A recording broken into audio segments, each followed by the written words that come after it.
Vamos abrir as nossas Bíblias em Lucas, capítulo 5. Nós vamos examinar aqui agora a cura de um leproso, a interação entre Jesus e um homem leproso que se aproxima dele numa cidade das que ele estava visitando. Diz assim no versículo 12, capítulo 5 do Evangelho de Lucas, versículo 12 em diante, dentro dessa narrativa. Aconteceu que, estando Jesus numa das cidades, um homem coberto de lepra veio à sua presença.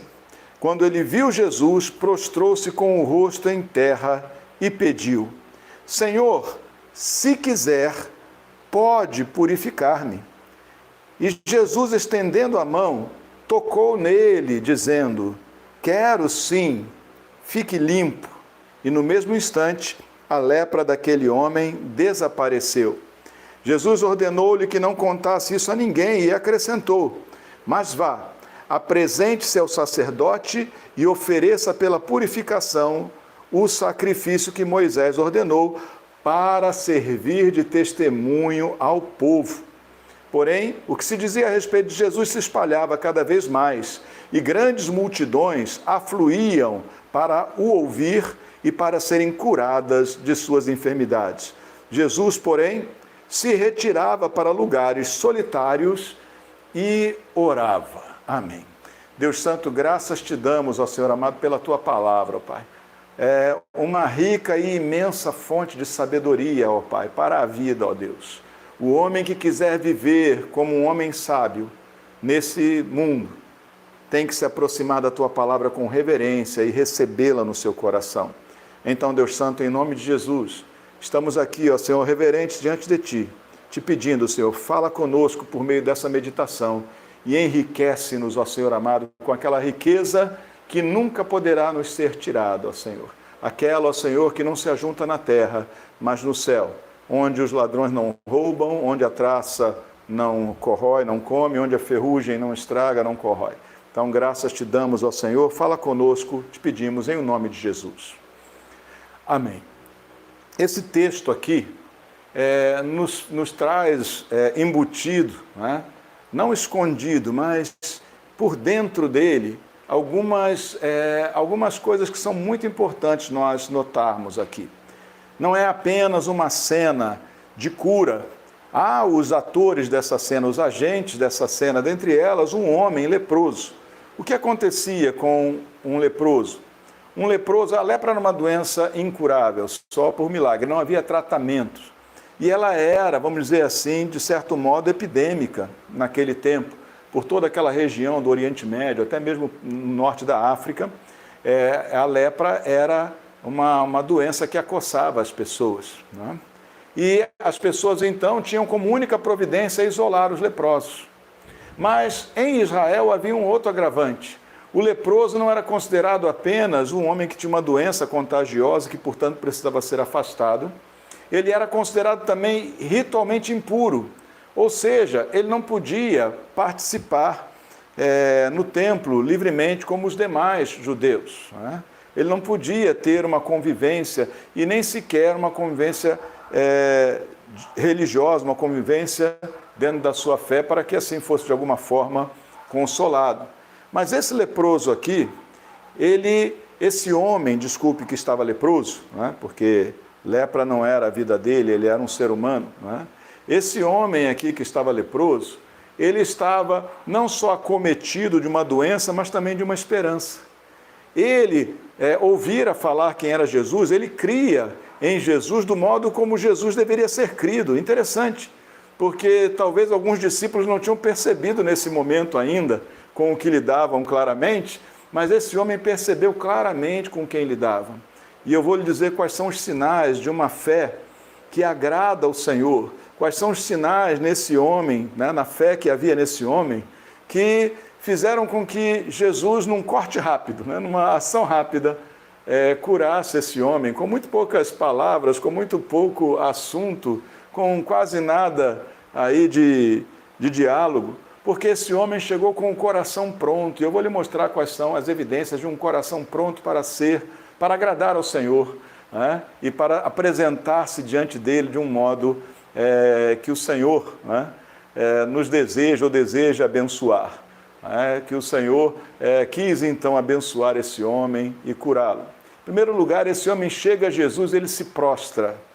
Ele se prostra diante de Jesus. Como qualquer pessoa naquele tempo, entre os judeus, ele jamais se prostraria diante de alguém que não fosse Deus, que não fosse a divindade. Então, quando ele vem e se prostra diante de Jesus, ele está atribuindo a Jesus aquilo que um judeu está fazendo diante de Jesus, desculpe, aquilo que um judeu só faria diante de Deus.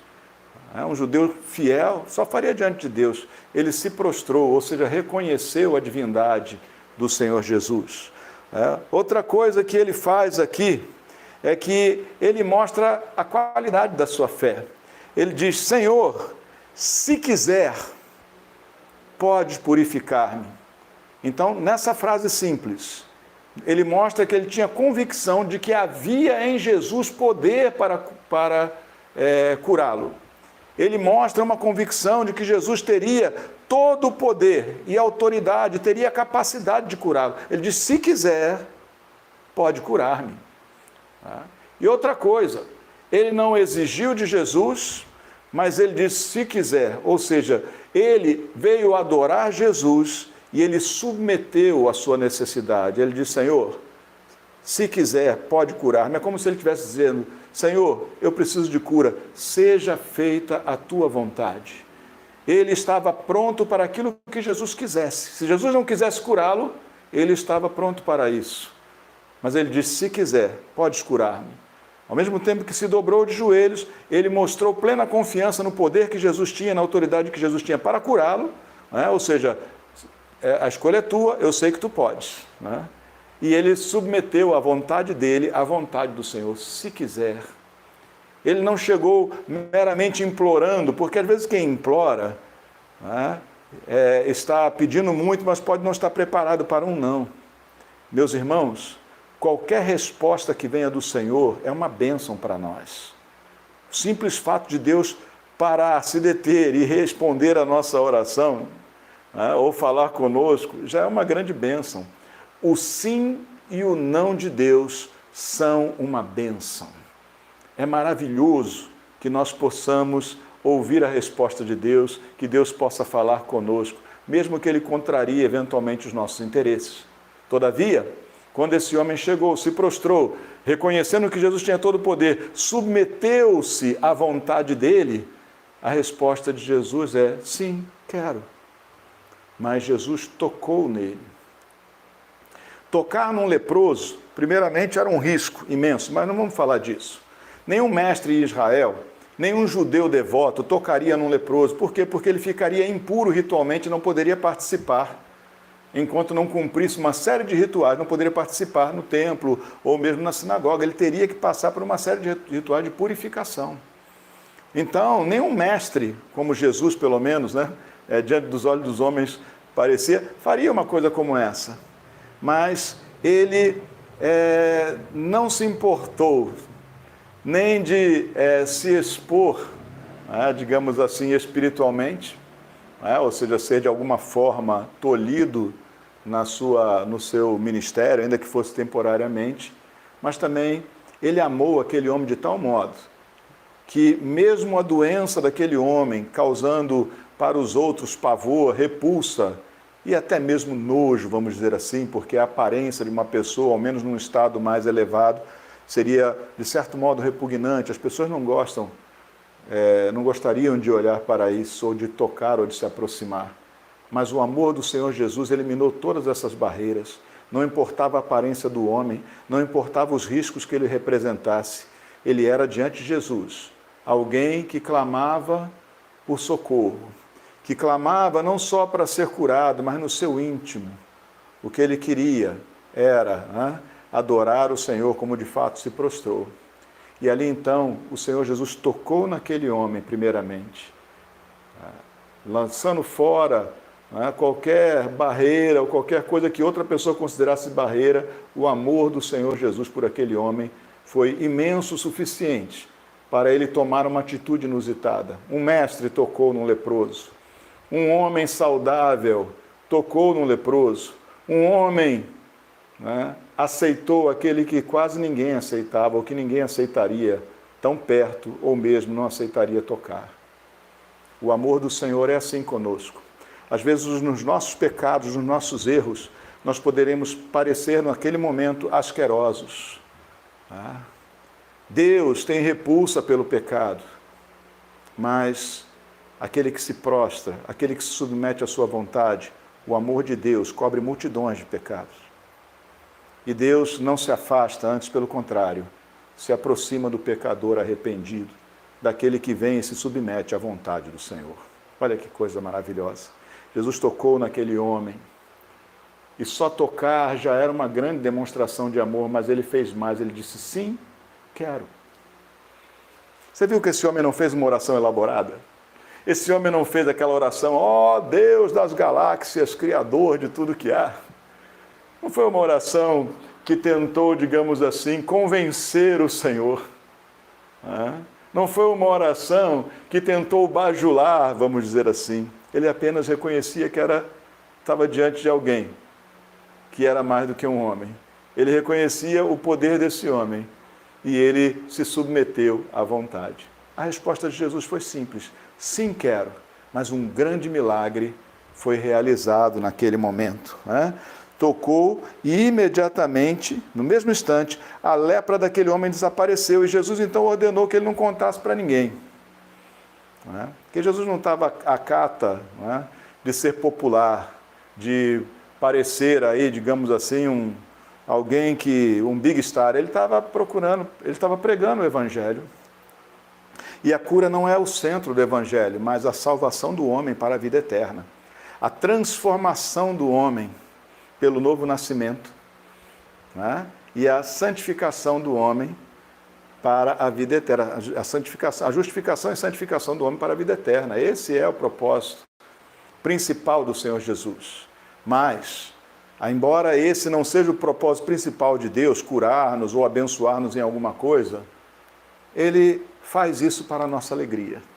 Simplesmente porque Ele é bom, porque Ele é generoso e gracioso. Faz isso quando Ele quer. Amém? Cabe a nós submetermos-nos à vontade dEle reverentemente, pedirmos ao Senhor em oração. Não precisa ser uma oração muito bonita, precisa ser uma oração verdadeira, de um coração que realmente se aproxima confiantemente do Senhor, para buscar nele a sua vontade, a manifestação da vontade dele, sobre qualquer assunto das nossas vidas. Amém? Então, glória a Deus por isso.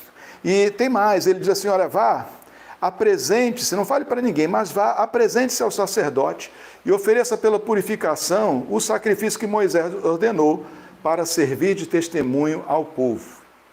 Ou seja, havia na lei de Moisés, para os judeus, havia um rito de purificação, era um sacrifício, ele se apresentava diante do sacerdote, o sacerdote examinava ele, aprovava a sua cura, dizendo, não, ele foi curado, ele pode ser reintegrado ao povo, então ele deveria oferecer esse sacrifício, ou seja, fazer os atos religiosos que eram necessários para isso, até aquele momento, para testemunho ao povo, para que outras pessoas glorificassem a Deus por aquilo que havia acontecido. E aí então diz, aqui no versículo 15, porém o que se dizia, a fama de Jesus cada vez mais se espalhava, e as grandes multidões procuravam a ele para o ouvir e para serem curadas.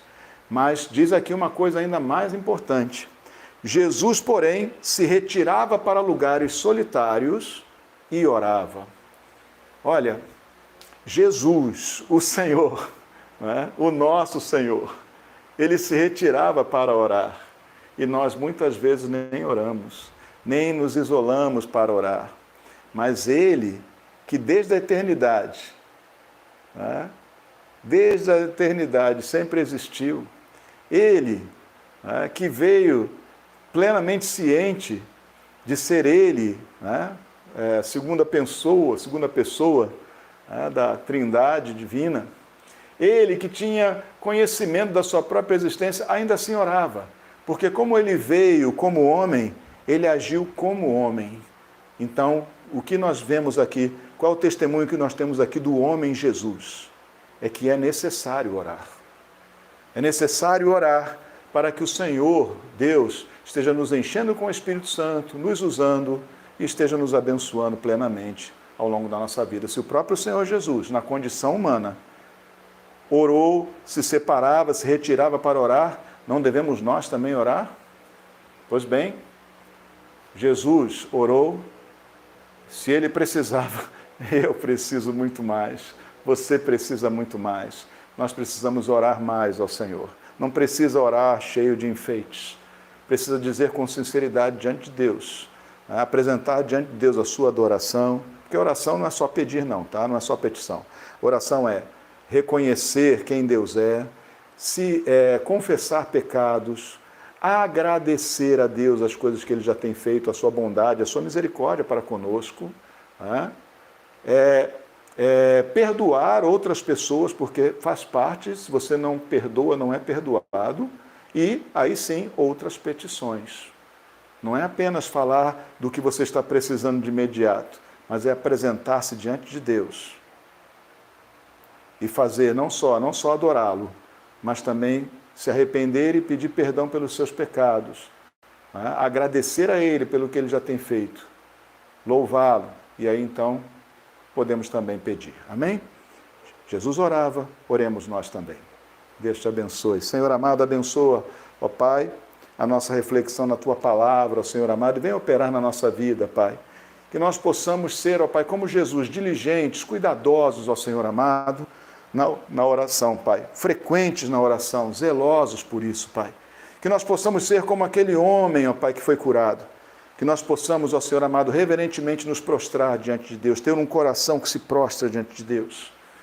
Que nós possamos, ó Senhor amado, confiantemente nos aproximar de Ti, ó Senhor, crendo que Tu és o Todo-Poderoso, que não há limitações para Ti em todas as Tuas promessas, não há impossíveis para Ti em todas as Tuas promessas. E também, ó Senhor amado, que nós possamos nos submeter à Tua vontade, de bom grado. Possamos dizer de todo o coração, seja feita a Tua vontade, Senhor, e não a nossa. E assim, Senhor, nos alegrarmos tanto com o Teu sim como com o Teu não. Simplesmente porque temos lugar na Tua presença, porque Tu falas conosco. Graças Te damos, Senhor, faz isso em nós, em o nome de Jesus. Amém.